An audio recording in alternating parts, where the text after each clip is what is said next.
حرز جواد ہمارے بڑے علماء سب پہنتے ہیں،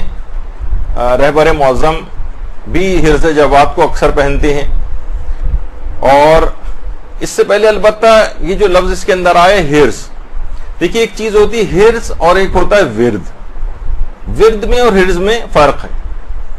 ورد ہوتا ہے کوئی بھی ذکر یا کوئی بھی آیت جسے مسلسل دہرایا جائے، اسے کہتے ہیں ورد. لیکن حرز جو ہے مثلا نظر بد سے بچنے کے لیے، نقصان سے بچنے کے لیے کوئی ذکر یا دعا کو ہر وقت اپنے ساتھ رکھنا، چاہے وہ انگوٹھی میں رکھنا، چاہے وہ لاکٹ میں رکھنا یا اپنے ہاتھ کے اوپر باندھنا، اس کو حرز کہا جاتا ہے، یا جسے تعویذ بھی کہہ سکتے ہیں. اچھا اتنا ایک بیچ میں ایک بات اور بتا دی جائے، پچھلی دفعہ بھی سوال کیا تھا کسی نے تو وہ میں اس کا بتا دوں کہ انگوٹھی کا جو نگینہ ہے اس کا اسکن سے ٹچ ہونا لازم نہیں. ہاتھ میں پہنا ہو، ضروری نہیں کہ کھال سے مسلسل ٹچ بھی ہوتا رہے، بس وہ بھی کافی فوائد دلوا دیتا ہے. تو اگر کوئی ذکر یا چیز ہو تو اسے حرز کہتے ہیں، اور کوئی دعا ہو تو اس کو تعویذ کہا جاتا ہے. اور حرز جواد جو ہے وہ باقاعدہ اس کے متعلق جو روایت ہے، ہمارے جو ایک عالم گزرے ابن طاؤس، انہوں نے محج الدعوات کے اندر جو ان کی کتاب ہے اس کے اندر پورا وہ واقعہ بھی نقل کیا ہے کہ جو ہمارے امام محمد تقی علیہ السلام کی صلی اللہ محمد وعلی محمد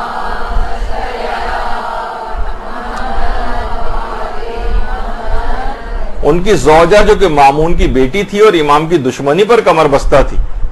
اس نے مامون کے کان بھرے امام کے خلاف جا کر،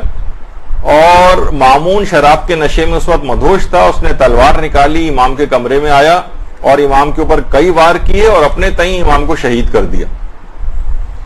اچھا بہرحال پھر وہ اپنے کمرے میں واپس آ گیا. تھوڑی دیر بعد کہ جب نشہ اترا اس کا تو تھوڑا سا پریشان ہوا اور اپنے غلام یاسر کو امام کے پاس بھیجا کہ جاؤ دیکھ کے آؤ ذرا ان کے گھر میں کیا صورتحال ہے. وہ گیا تو دیکھا کہ امام ماشاءاللہ صحیح و سالم. یاسر نے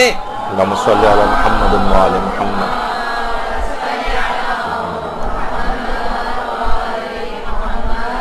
اچھا اس کا خاص غلام تھا. اس نے کہا کہ یہ کیسے ممکن ہو سکتا ہے کہ تلوار سے وار کی ہوں لیکن اتنے زیادہ یعنی کاری وار نہ ہوئے ہوں. اس نے بہانے سے کہا کہ امام اگر آپ اپنا یہ لباس جو آپ نے پہنا ہوا ہے اگر یہ مجھے تبرک کے طور پر آپ عنایت فرماتے ہیں تو بڑی مہربانی ہوگی. امام ظاہر کریم ابن کریم خاندان والے، انہوں نے جو ہے اپنا اوپری لباس اتارا اور اس کو دیا. تو یاسر دیکھ کر حیران ہو گیا کہ کسی بھی زخم کا کوئی ایک نشان بھی امام کے جسم کے اوپر نہیں تھا. اچھا اب یہ غلام یاسر جیسے جا کر مامون کو ساری صورتحال بتائی، اور کچھ دن کے بعد جب مامون سے خود امام کی ملاقات ہوئی تو امام علیہ السلام نے مامون کو بھی یہ بات بتائی کہ میرے پاس ایک حرز تھا کہ جس نے میری حفاظت کی تھی، اور یہی جو ہے حرز یہ اللہ کے نام ہے اس کے اندر. اور یہ خاص حرز ایک تو تھوڑا سا تفصیلی بھی ہے، اور ایک کم سے کم یہ والا حرز جو کہ مفاتیح الجنان کے اندر بھی ہے. یہ تو انسان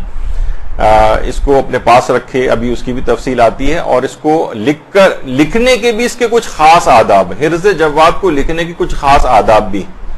سب سے پہلی بات تو علماء یہ فرماتے ہیں کہ بال پوائنٹ یا فاؤنٹین پین وغیرہ کی انک سے اس کو نہ لکھیں، اس سے اس کی اثر پذیری نہیں ہوتی. یا تو لکڑی کا قلم استعمال کریں یا کوئی ایسی پینسل کہ جسے کسی مسلمان نے بنایا ہو.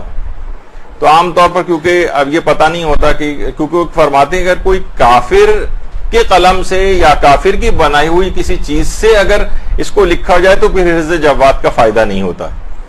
اور جس وقت حرز جواد لکھا جاتا ہے، یہ والی جو دعا ہے جو ابھی آپ کے سامنے تھی، یہ باوضو ہو کر لکھی جائے اور رو بقبلہ ہو کر لکھی جائے. اور اسے انگوٹھی کے اندر بھی حرز جواد کو رکھ سکتے ہیں. اس کو مثلا آپ کسی کاغذ کے اوپر بھی لکھ سکتے ہیں، یا مثلا کسی کپڑے پر لکھ کر بھی گھر میں رکھ سکتے ہیں، یا اپنے ہاتھ کی انگلی سے بچوں کی پیشانی کے اوپر بھی لکھ سکتے ہیں ان کی حفاظت کے غرض سے. تو آپ حیران ہوں گی کہ جو وہابی حضرات ہیں اگرچہ وہ تعویذ وغیرہ کو شرک سمجھتے ہیں، اور باقاعدہ اپنی کتابوں کے اندر انہوں نے اس کو لکھا ہے کہ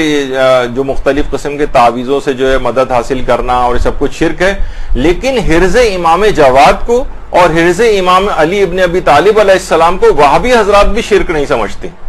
کہتے ہیں یہ شرک نہیں۔ تو بہرحال اور آقا خوئی نے باقاعدہ منہاج الصالحین میں لکھا ہے کہ حرز جواد کو سونے یا چاندی کے اوپر کندھا کروا کر یا اس کا ایک کیس بنوا کر اس کے اندر کسی کاغذ پر لکھ کر بھی گھر میں بھی رکھ سکتے ہیں اور اپنے جسم کے ساتھ بھی رکھ سکتے ہیں، بس البتہ وہ ضرور ہے کہ مرد اگر سونے کی انگوٹھی وغیرہ کے اندر اس کو ظاہر نہیں پہن سکتے تو مرد یہ والی احتیاط کریں، لیکن بہرحال کسی بھی سونے اور چاندی میں کندھا کروا کے کسی جگہ گھر میں رکھنا ہے اگر حرز جواد کو تو اس کے اندر رکھا جا سکتا ہے۔ اور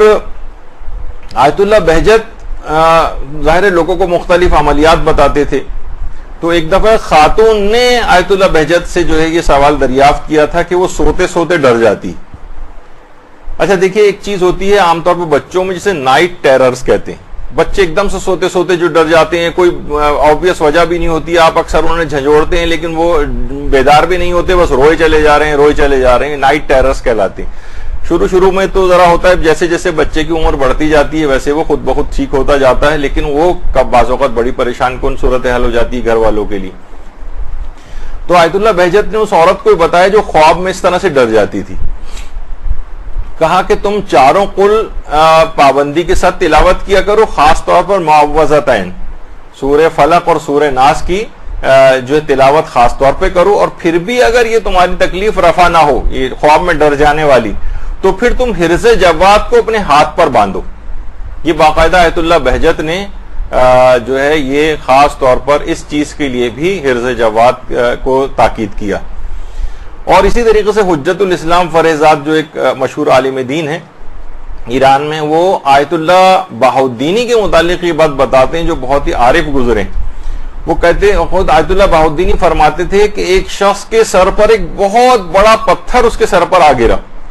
لیکن اس کو کوئی بھی نقصان نہیں ہوا۔ سب لوگ حیران رہ گئے، اتنا بڑا پتھر ایک بلندی سے کسی شخص کے سر پر آ کر گرے اور اسے خراش تک نہ آئے۔ معلوم چلا، تحقیق کی گئی تو حرز جواد اس شخص کے پاس نکلا۔ تو یہ اس طرح کی بہت ساری چیزوں سے بچانے والا بہت مجرب ہے۔ آیت اللہ بہاؤالدینی بھی بات بیان فرماتے تھے،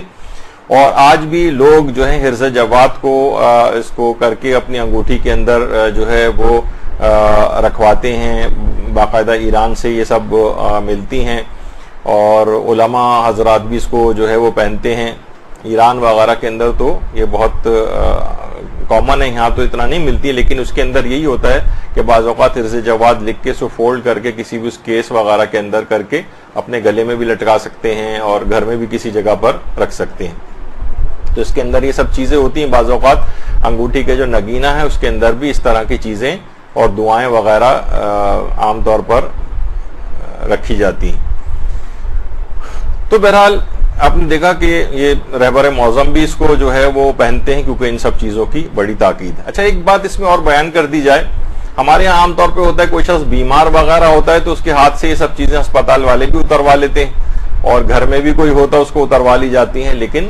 علماء حضرات جو ان چیزوں کی اہمیت سے واقف ہیں کہ بیماری کی حالت میں بھی یہ سب چیزیں بہت فائدہ پہنچاتی ہیں۔ آیت اللہ ہاشمی شاہرودی یہ جب بیمار ہوئے تھے تو اس وقت بھی ان کے ہاتھ میں اس طرح سے عقیق کی انگوٹھی رہا کرتی تھی۔ تو اور یہ سب چیزیں جو ہیں ان کے جو اثرات اور اس کے اعتبار سے رہبر معظم بھی مختلف قسم کی اہم ترین جو میٹنگز ہوتی ہیں اس کے اعتبار سے بھی نگینوں کا کچھ انتخاب کرتے ہیں، جو کچھ وہاں کے افراد ہیں ان کے وہ بتاتے ہیں۔ تو بہرحال دیکھیے یہ سب چیزیں ایسی ہیں کہ جو کہ انسان کو چاہیے کہ وہ دیکھے علماء کی سیرت کا۔ میں اس وجہ سے ان کے اندر اتنی تفصیل کے اندر بھی گیا کہ ہمارے ہاں آج کل ان چیزوں کا مذاق اڑائے جانے لگا ہے، ان کو کفر اور شرک سے تعبیر کیا جانے لگا ہے، کہا جاتا ہے کوئی خاص ان کی اہمیت نہیں ہے، بس ایک پہننا مستحب ہے، جیسے وہی خلیفہ ثانی والا جو جملہ تھا کہ پتھر تو کوئی فائدہ نقصان پہنچانے والا نہیں، بس رسول اللہ نے کیونکہ بوسہ دیا تھا اس وجہ سے میں تجھے بوسہ دے رہا ہوں، تو کہتے ہیں کہ جسٹ ایک سمپل مستحب ہے، باقی کوئی اس کے اثرات وغیرہ نہیں۔ تو اچھا اب دیکھیے، جیسے کہ میں نے پہلے بتایا تھا کہ رہبر خود ان مختلف قسم کے نگینوں کو پہنتے ہیں، اور پچھلی دفعہ بھی یہ بات آئی تھی کہ وہ کوئی معاذ اللہ ایک سادہ طبیعت کے شخص ہے، اور یہ نہیں کہ وہ معاذ اللہ کوئی شو بازی وغیرہ کے اندر جس طریقے سے عام طور پر خواتین کو مختلف انگوٹھیاں جمع کرنے کا شوق ہوتا ہے اس طرح سے کوئی کریں گے، بعید ہیں ان کی شخصیت سے۔ تو یہ تمام چیزیں کیا ہیں، سب کے فوائد ہیں، ان سب کے لیے روایات آئی ہیں، اور علماء کی ایک سیرت اور بھی ہوتی ہے جو کہ ہم، وہ ظاہر ہے کہ وہ تو اپنے آپ کو اس کو ظاہر نہیں کرتے، کہ جو بھی احادیث ہیں یعنی جس کے اندر کوئی بھی فائدہ بتایا گیا ہے، ثواب بتایا گیا ہے، کوئی بھی نیک کام بتایا گیا ہے، تو اس حوالے سے ایک ایک دفعہ ہی کیوں نہ صحیح، کم سے کم اس کے اوپر ایک ایک دفعہ زندگی میں عمل کر لیا جائے، تاکہ روحانیت کے وہ تمام پہلو ہر لحاظ سے مکمل ہو جائیں، کہ جو مثلا ہو سکتا ہے کہ بہت سی چیزیں جو بتائی گئی اگر ہم نے مثلا نہیں پہنی تو وہ آثار، برکات اور فوائد اس سے بھی گویا محروم ہو گئے، اور حدیث کے اس حکم پر بھی عمل نہیں ہوا جو کہ اس میں بیان کی گئی تھی بات۔ تو